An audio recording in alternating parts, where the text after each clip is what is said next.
Mesdames, Messieurs, bonsoir. Nous allons parler de cette fille-là. De cette femme, pardon, elle vit au Mali. C'est une femme barbue, regardez bien. C'est une femme barbue. Elle a de la barbe, là. Mais elle est critiquée, elle est insultée, elle est dénigrée parce qu'elle a de la barbe. Je vais mettre un extrait, vous allez écouter. D'accord? À tout à l'heure.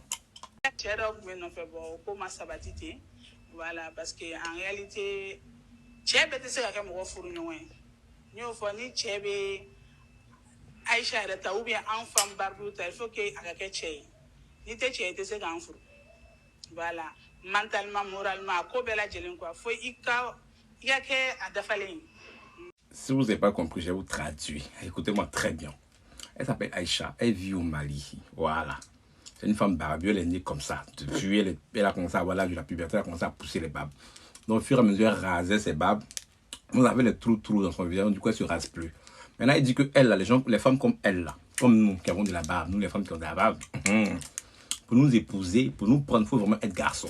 Il faut être un warrior. Il faut être quelqu'un, garçon, pile poil. Pour nous gérer. On sait pas les flocos. On sait pas les chassés de tomates, là. On voit un garçon pile. Parce qu'il y a des gens qui disent que non, que eux, sur les femmes ont de la barbe, hein, et quand ils vont vouloir coucher avec elles, les bangalas vont pas se lever.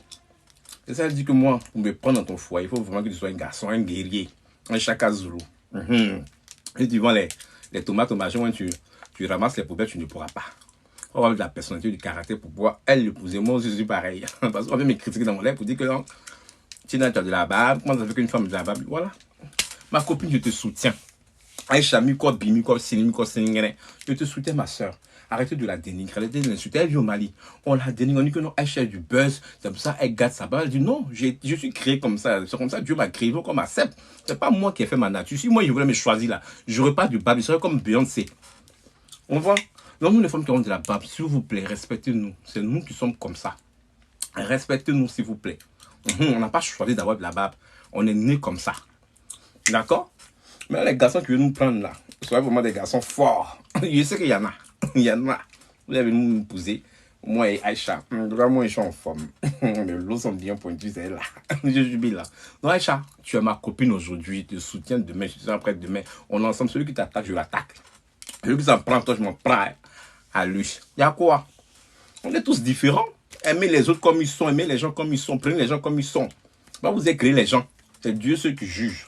Non, arrêtez vos bêtises. Non, Aïcha Miko, Aïcha Bisansi, Aïcha Icheke, Musonimani, Muso Saramani, Sarabila, Akribila, Icheke, Kabouika, Djan. C'est ça, on dit femme. Merci là-bas.